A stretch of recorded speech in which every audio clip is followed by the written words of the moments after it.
Coffee ahead, 49-44. Excellent start by San Coffee in that opening quarter, and then Petron, roared back, but in the end, San Coffee holding on to this 5-point lead. Nico Alili with El Decano and Senor Birthday Boy, Kinito Edson. Nabati na ba kita? Thank you. I won't get tired of greeting you. Just keep the pizzas coming. Huh? Okay, let's look at the some numbers from the first half here, and Kinito will explain why San Coffee had such a great start here to game number 2. Well, dun sa first quarter, nakita natin kung anong ginawa nila. Defensively, field goal percentage, naibaba nila to 42% shooting ang Petron. And Petron, however, making headway in second chance points. Makita natin ang assist to turnover ratio. No? Very efficient ang San Coffee. 5 assists down to just 3 turnovers sa kanila. But the big difference was they scored well from the field at 63% and they played excellent defense in holding Petron down to 42%. Now we flip the page and find out what transpired numerically in the second quarter. Well, sa second quarter naman, yung Petron, pinakita nila yung kanilang balance attack. Yung pinag-usapan natin sa ating Dean's List. 7 players scored and their field goal percentage went up to 47%. Plus, they were able to limit San Coffee to just 35%. But sa steals, mas marami ang San Coffee.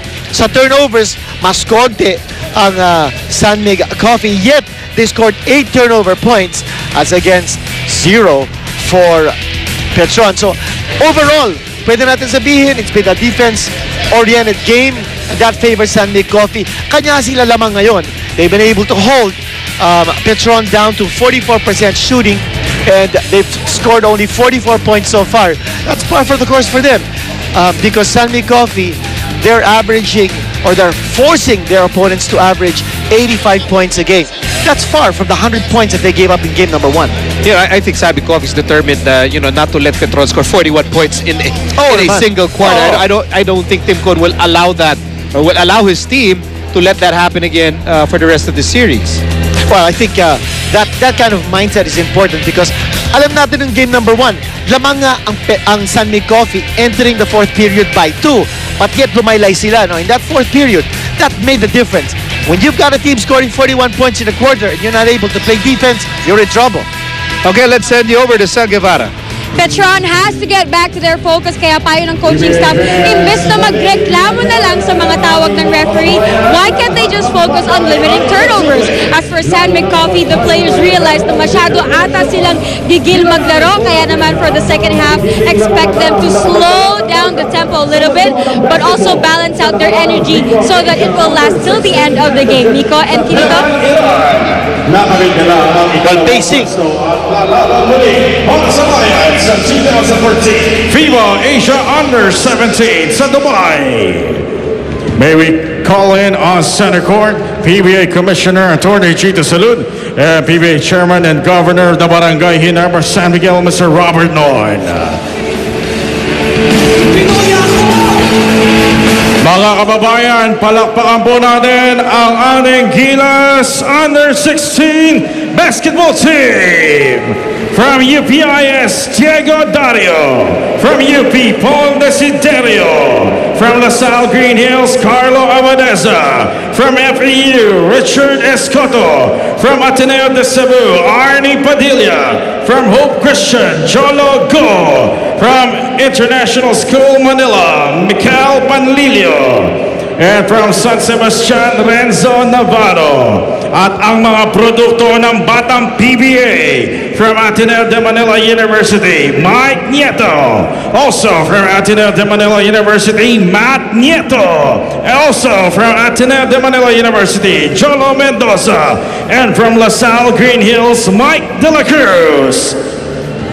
Their coaching staff, head coach Mike Harin, assistant coaches Chick Mendoza, Mike Oliver, and Dennis Diabes. From the MVP Sports Foundation President, Mr. Al Palilio, and SBP Representative, Mr. Bernie Atienza.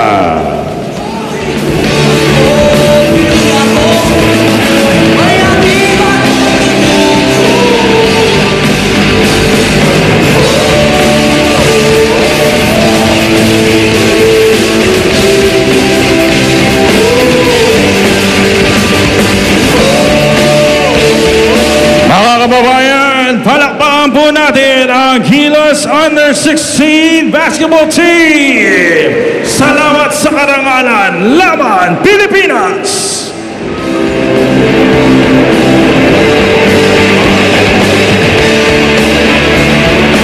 Thank you very much, CBA Commissioner Attorney Chito Salud and Mr. Robert Non.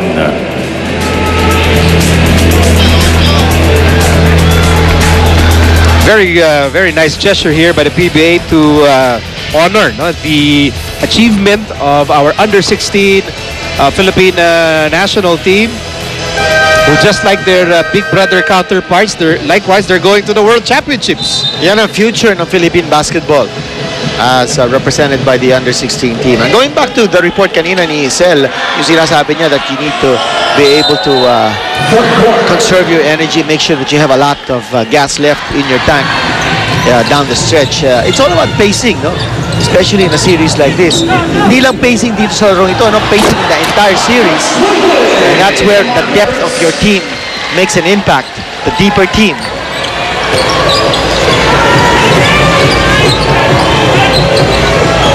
Petron starts the third quarter with Alex Cabagnot, Elijah Millsap, Ronald Tubid, Junmar Fajardo, by the way, has I think he has 10 rebounds already, and Arwin Santos as Cabagnot fires a three. Yes, sir!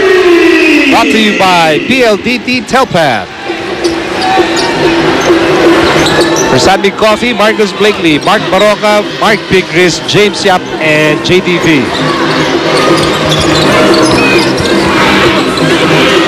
Vance, where's he going with this? Perfect defense by Arwin. But the shot clock continues to run here. James for a top three. Yes, sir! Brought to you by PLDT Telpad.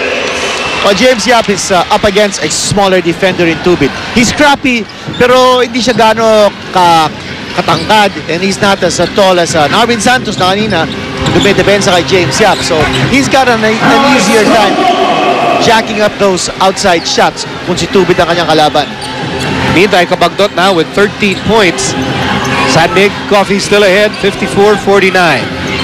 Early moments of the third quarter here of game number 2.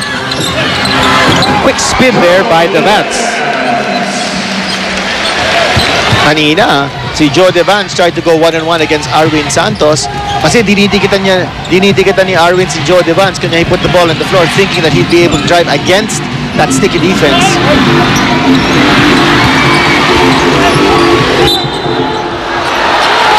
Oh, push here by Millsap. And accentuated by that movement ni Joe Devance para tawagan ng referee. Kanya naman may sinasabi si Coach Abanilla. Nevertheless, that will be the third personal foul against Elijah Millsap. Here's Baroka. Drop pass. Somehow got it back. And here's Blakely against Junmar. And Blakely is hemmed in by 3 Petron defenders. Ayan ang tinatawag na power move. Sa dami ng mga taga-Petron sa ilalim, Marcus Blakely finding the space, carving the space para sa kanya to get up a shot and to pick up the foul. Ito, hirap na hirap sa free throw shooting si Marcus Blakely.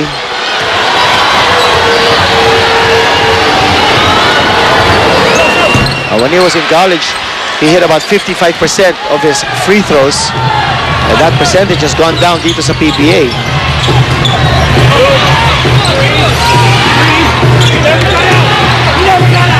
Millsap still holding to that ball. Shot clock down to 10.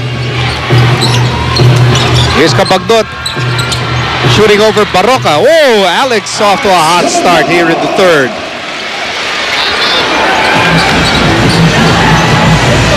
Well, si Alex Cabagnot is the only scorer ng Petron dito sa quarter, while sa San Mig Coffee, tatlo na nakaka-score sa kanila. So that's not a good sign if you're Petron because you rely on balanced offense. You need to get all 5 players involved in the offense.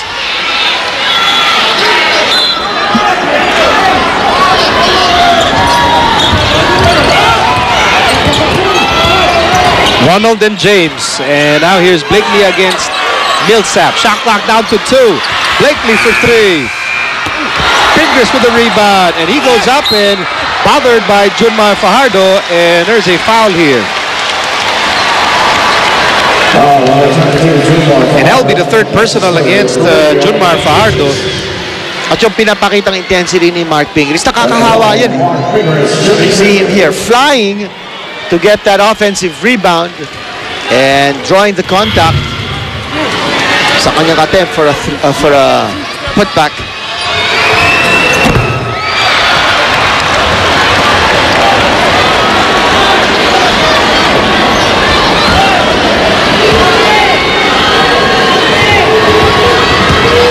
If you're just joining us, San Mig Coffee had an excellent opening quarter, leading by as many as 12 points, and then in the second period, Petron roaring back.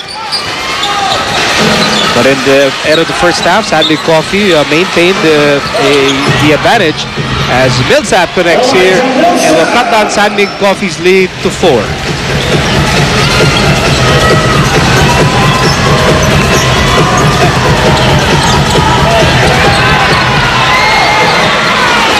Blakely being bothered here by Millsap. Blakely somehow, in some way, scoring against Junmar Fajardo.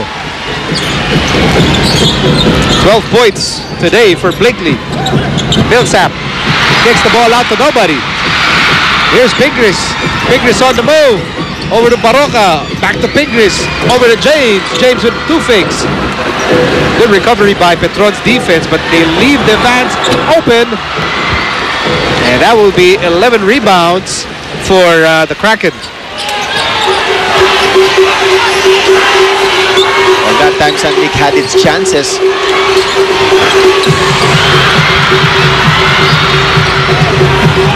Millsap for 3.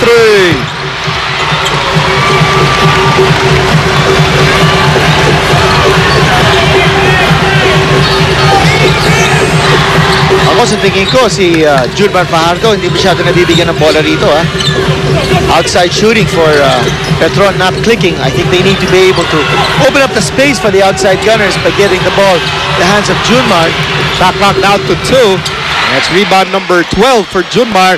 Here comes Ari, but Baroka with those sneaky ninja hands getting it away. Here's Blakely, and Junmar is telling Marcos, no highlights for you, my friend. But that's foul number 4 against Junmar Fajardo. Well, sa game na to, ang daming steals. And that's one of them, right there. In the first half, 8 steals for San Mig Coffee. Isa lang ang Petron. And for me, that's a measure. That's a yardstick of the way the intensity you're playing on defense. You're scrambling, nakakuha ka ng steal, resulting in turnovers. And that man, si Marshall Lassiter, hindi pa nagpapakita sa larong ito. Lassiter with only a 3-point shot to his name.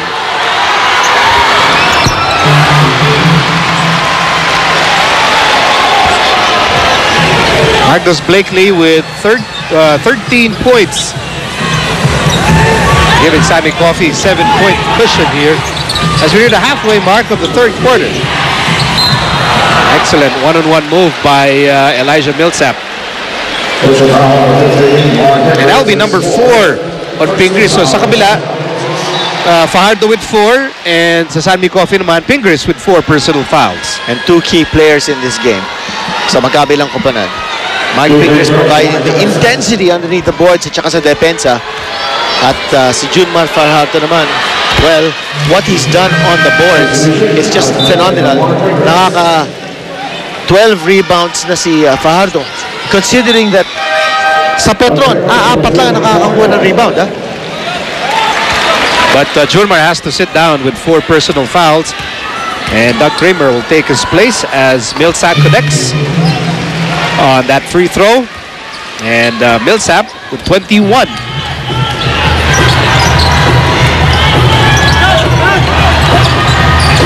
Malyari is now in the ball game here. Here's James against Stupid. Back to James. No, he came from the outside. Yeah. Kaya pala libre. But good intention. Hindi lang magandang execution. At location. Kasi galing sa labas. So halos lang kalahati na tayo dito sa third quarter. And Tubid locating Lassiter here. Millsap. bothered by Joe Devance.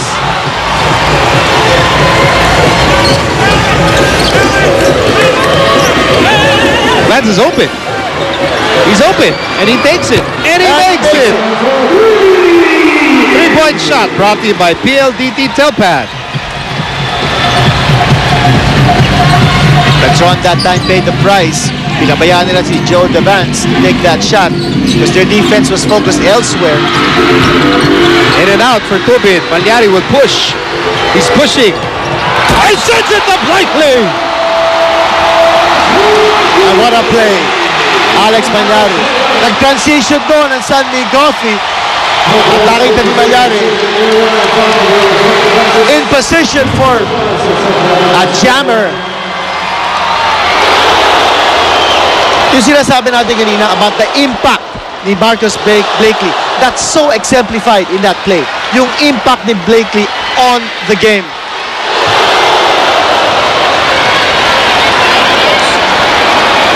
Look at that intensity.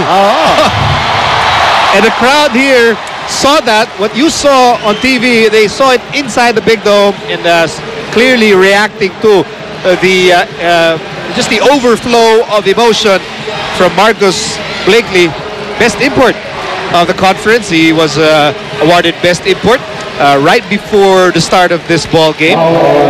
Sino yung nag-body bump sa kanya? And that's the father of Blakely. Yeah, si Papa Blakely. Applauding his son's heroics. He's ecstatic. Yung nag-body bump sa kanya kanina, yung nasa San Miguel Coffee was in uniform. I think it was Jerwin Gacko. That's his contribution. Back in a moment.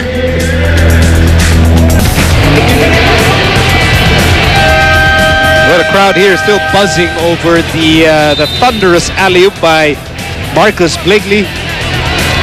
Ito, sa sobrang tuwa ng mga to sa alley-oop, napakain.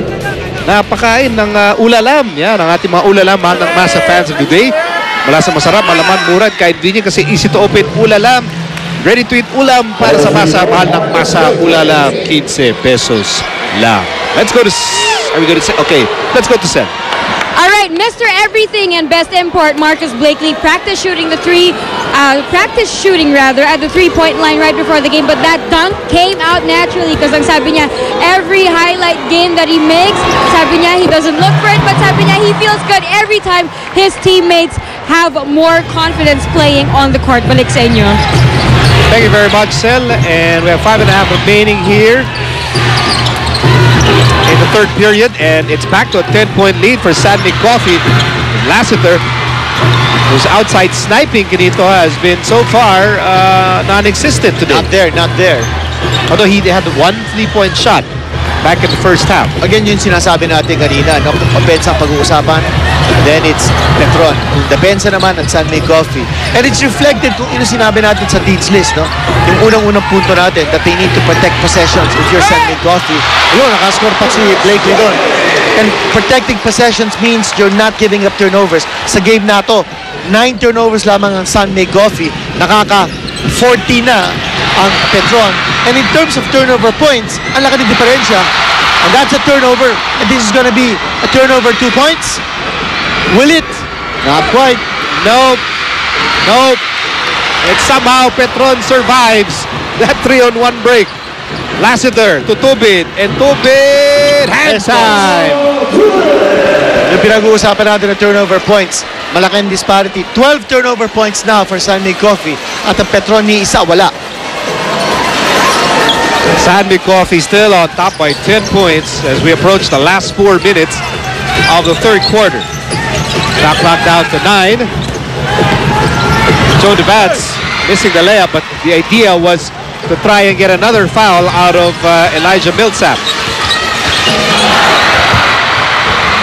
Oh, talk about active hands by San Miguel Coffee, and always getting in the way of all those Petron, passing lanes. And that's reflected in the number of steals that they have in this game. Ito, kumontik na naman. Nakakuha ng steal ang San Miguel Coffee, but they force a jump.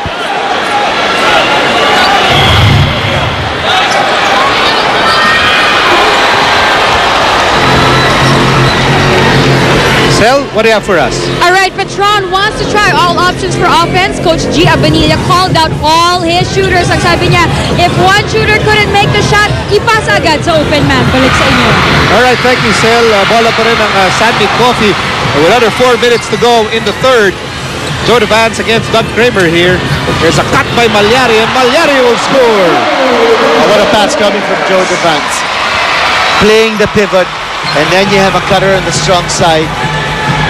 Easy 2 points para kay Malyari, but an excellent pass coming from JDV. And if you're the coach, yun ang mga nakakataba ng puso. Nakikita mo yung execution ng mga player mo to get an easy basket.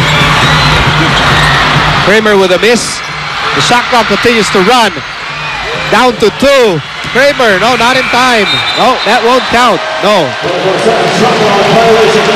Doug looking at his coaches, and pati sila sabi, no, sorry, Doug. That didn't count. Back in a moment.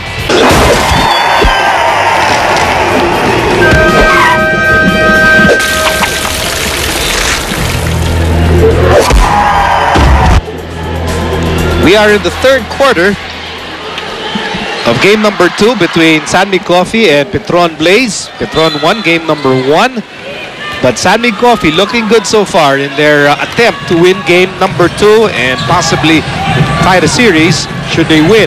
Abang sila 12 points, 70-58. It looks like a 2-3 zone defense ang nilalaro ngayon ng Petron. Trying to take the inside game away from Sanmi Coffee. Ito, kaagad nag-turnover ang Sanmi Coffee nung nag-iba ang depensa ng Petron.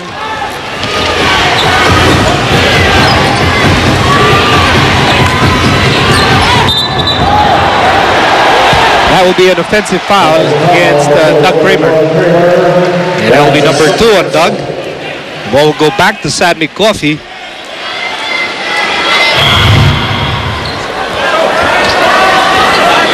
Nako. Bagsak doon. Minsan mahirap pag masyadong malaki ang biceps. Oh. And by the way, si Blakely dito sa quarter na to, nakaka 10 points na, ha? 10 out of his 18 coming in this quarter to expand the lead to 12. Here's Malyari. Won't shoot from the corner. Back to Baroka. And now Blakely. Shot clock down to 10. Joe DeBance against Millsap outside Baroka. And bump by Alex Cabagnot. That will be 3 on Alex. The Petron is in the penalty here. So 2 shots for Mark Baroka. And by the way, in this quarter, at Sanmi Coffee, only 1 personal foul. Only 1 team foul rather. At ang Petron nasa penalty na. Here's our Photon Thunder Drive, brought to you by Photon. Empower your business. And it features Elisha Millsap. Hang time move there. Swing back to live action as Baroka connects 1 out of 2 on that trip to the line. And Baroka now with 8. Biggest lead of the ball game here. Para sa Sanmi Coffee. 71-58. Under 2 minutes to go in the third. And Millsap connects.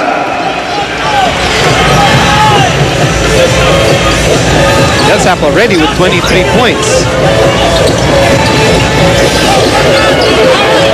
Here's Malyari outside. Baroka, shot clock down to 10. Blocked by Kramer. Baroka to Blakely. And Blakely will miss. Golden opportunity to score underneath the basket. Wow, nice pass there. Kramer loses that ball. Here comes Sanmi Coffee. Blakely on the move. Over to Baroka. Baroka loses the ball.